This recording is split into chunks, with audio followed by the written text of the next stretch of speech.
pagi Ananda Soleh-Soleha, apa kabar? Semoga semuanya dalam keadaan sehat walafiat dan tetap semangat. Hari ini hari Rabu tanggal 31 Maret 2021. Alhamdulillah kita dapat bertemu kembali meskipun dalam keadaan jarak jauh.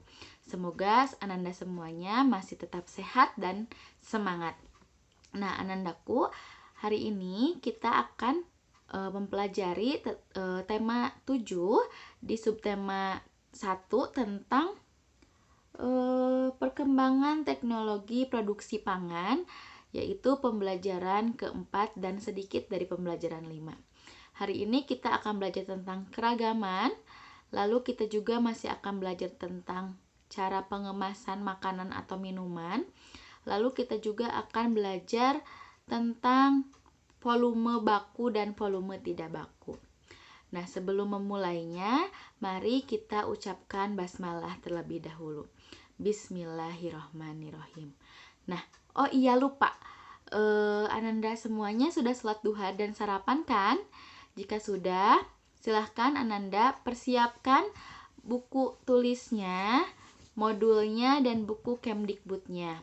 Jika belum, silahkan Ananda pause terlebih dahulu. Silahkan sekalian atau Ananda semua lakukan kegiatan yang Ibu sarankan, yaitu sholat duha, berjemur, dan sarapan. Nah, jika sudah, yuk kita mulai. Nah, sekarang seperti biasa dalam pembelajaran Ibu pasti diawali dengan membaca. Kenapa harus diawali dengan membaca? Agar kalian dilatih untuk sering membaca dan melancarkan membacanya. Nah, sekarang silahkan Ananda buka aktivitas 4 halaman 18. Di situ ada teks tentang terasi. Silahkan Anda baca halaman 18 sampai halaman 19. Ketika kalian membaca, silahkan di-pause terlebih dahulu. Lalu jika sudah, silahkan Anda play kembali videonya. Sudah?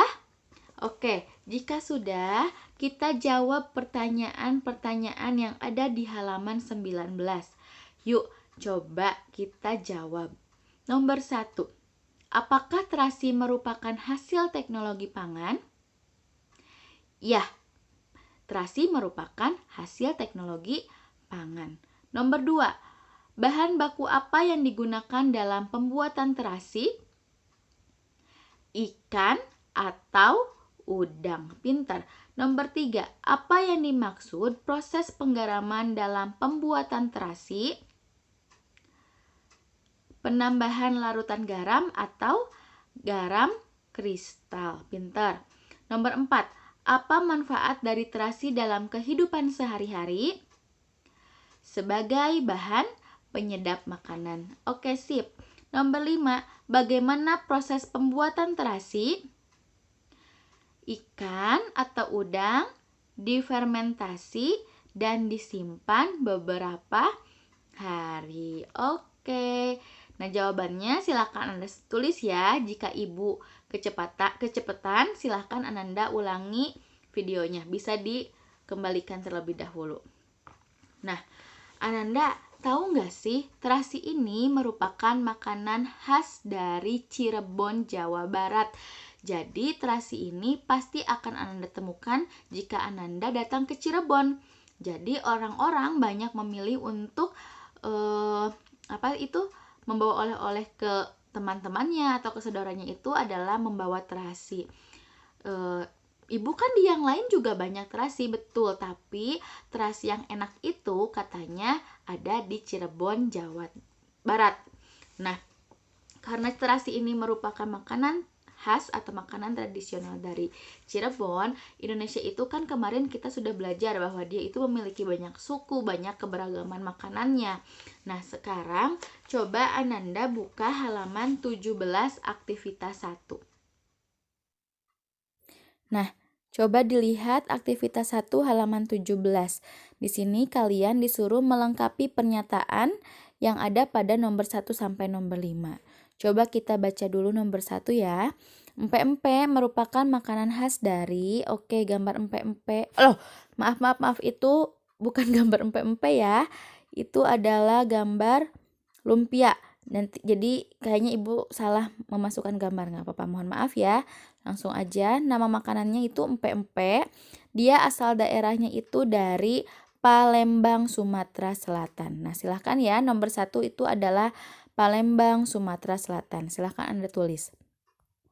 Lalu yang kedua itu sop konro. Nah, ini betul ya, gambarnya ini gambar sop konro. Sop konro ini asal daerahnya dari Makassar, Sulawesi Selatan. Lalu nomor 3. Nah, baru nih lumpia. Merupakan makanan khas dari Semarang, Jawa Tengah. Lalu yang keempat itu ada rujak cingur. Nah, rujak cingur ini merupakan makanan khas dari Surabaya, Jawa Timur. Dan yang terakhir itu ada gambar bakpia patok. Itu adalah makanan khas dari Yogyakarta atau dari provinsinya Daerah Istimewa Yogyakarta.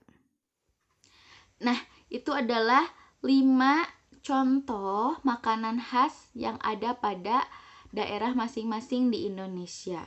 Nah, kalau misalkan kita mempunyai makanan khas di Sukabumi itu adalah mochi, misalkan kita ketemu sama orang Palembang nih, nah kita nggak boleh saling menjelek-jelekan. Kata orang Palembang tuh, itu mah mochi mah dari aci, misalkan gitu. Daripada kamu, padahal kan sama-sama aja ya. Kamu mah kenapa empek-empek mah pedas. Nah, padahal kan sama-sama aja, mochi terbuat dari tepung tapioka dan empek-empek juga terbuat dari tepung tapioka. Nah, itulah hebatnya Indonesia. Dari beragam keberagaman kita tidak boleh saling menghina. Kita harus saling menghargai.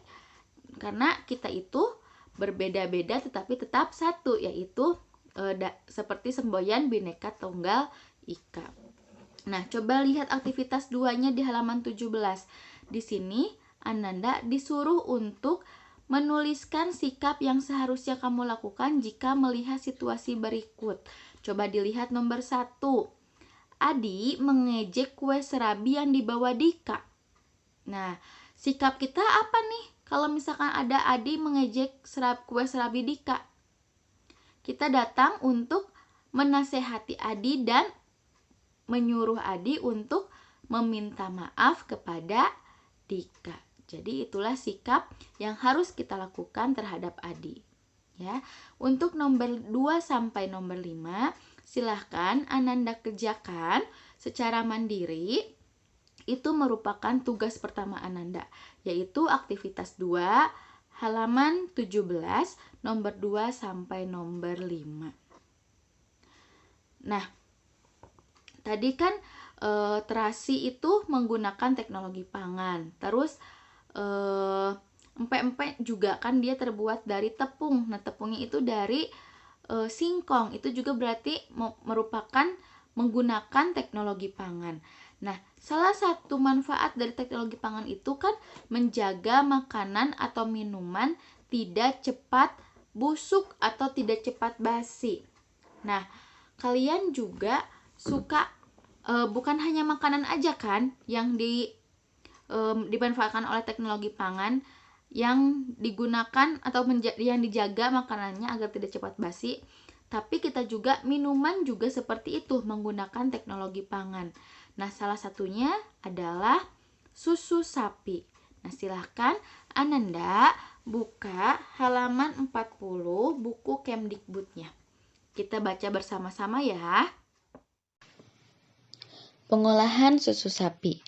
Susu merupakan hasil utama dari sapi perah. Susu sapi segar memiliki daya tahan sekitar 5 jam saja. Susu perlu diolah dengan baik supaya gizi dalam susu dapat dinikmati kapan saja. Pengolahan susu sapi dapat dilakukan dengan teknologi pangan. Teknologi pangan penting untuk menghasilkan jenis makanan baru.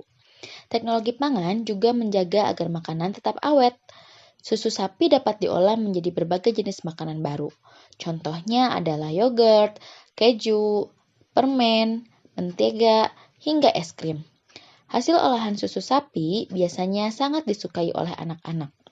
Dalam proses Dalam proses pengolahan susu, yang paling penting setelah hasilnya adalah cara mengemasnya. Pengemasan produk dapat menentukan daya tahan makanan tersebut. Daya tahan susu yang dikemas dengan plastik biasa akan berbeda dari susu yang dikemas dengan kardus kedap udara. Nah, dari bacaan itu bahwa bahwa susu sapi itu sebetulnya daya tahannya itu nggak lebih dari 5 jam. Tapi kan sekarang Bu ada kok susu di kemasan-kemasan itu. Nah, itu merupakan adanya teknologi pangan. Jadi dikemas. Nah, dikemas ini adalah untuk untuk kedap udara. Jadi kalau misalkan udaranya itu nggak masuk ke dalam susu, jadi dia itu daya tahannya itu akan lebih panjang, ya. Jadi kita itu harus mengemasnya sama dengan terasi. Kalau terasi kita pegang pasti besoknya atau pasti cepat akan basi. Tapi kalau misalkan kita kemas itu tidak akan cepat basi gitu. Nah, coba selain susu juga ada sirup untuk makanan. Nah, coba lihat buku modulnya halaman 23 aktivitas 2. Di sini ada tentang cairan atau misalkan kita memasangkan arti katanya gitu ya dengan kata. Coba nomor 1. Cairan yang dihasilkan dari kegiatan pemerasan buah itu disebutnya apa? Sari buah. Lalu nomor 2, larutan dalam bentuk cair itu adalah cairan. Nomor 3, cara untuk menyimpan barang agar lebih awet itu adalah pengemasan. Tadi ya Ibu udah bahas sedikit bahwa barang atau makanan atau minuman yang dikemas itu pasti akan lebih awet. Lalu nomor 4, cairan kental dan memiliki kadar gula terlarut yang tinggi. Berarti itu adalah sirup. Nah, jadi sirup itu biasanya berawal dari sari buah. Jadi buah itu diperas, lalu ditambahkan gula dan dipanaskan, itu akan menjadi kental. Nah, setelah kental itu menjadi sirup.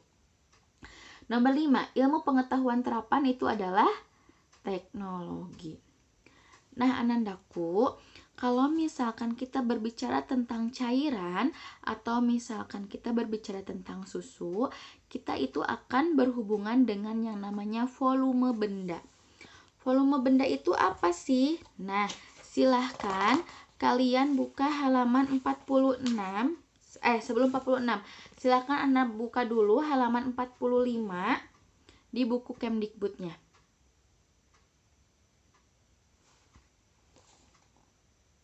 Nah, jika sudah, di sini ada kemasan susu A, B, dan C.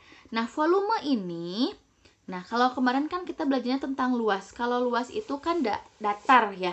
Nah, kalau volume itu yang menempati wadah atau ruang.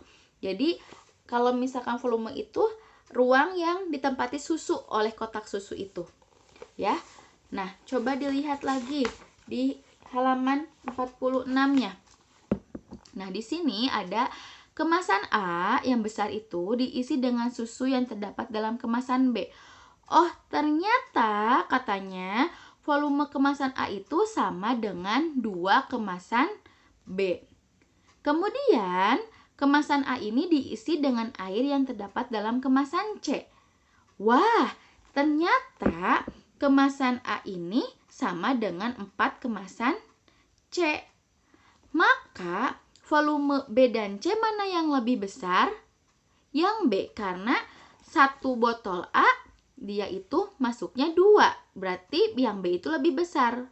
Ya, kalau si C itu sedikit karena dia harus sampai penuh itu ada 4. Jadi volume kemasan A, B, dan C itu berbeda. Nah, kalau misalkan kita melihat hanya melihat sampai sini aja, besarnya aja dibandingkan, nah itu adalah satuan volume tidak baku. Jadi tidak baku itu contohnya ada di halaman 47 tuh. Ada gelas ya, ada tumbler, itu kita nggak tahu tuh berapa. Yang pasti itu besar, itu kecil volumenya. Nah, itu adalah volume tidak baku. Nah, kita juga akan belajar tentang volume baku. Tapi sebelum ke sana, coba kalian lihat halaman 48 buku Kemdikbud. Nah, di sini ada galon, ada air mineral yang besar, yang sedang, yang kecil, dan kemasan larutan. Ya. Nah, di sini kita akan membandingkan mana kira-kira yang lebih besar. Berarti yang lebih besar adalah galon. Yang kedua, botol air mineral yang besar, terus yang sedang, lalu botol air yang kecil dan air larutan. Nah, ini Bu, kenapa ini lebih kecil? Kan dia tinggi. Nah, tapi dia itu ramping anak-anak. Jadi dia pasti volumenya atau isinya itu, air yang ada di dalamnya itu pasti sedikit. Ya. Sekarang satuan bakunya itu apa? Nah, coba kita lihat dulu gambar berikut ini.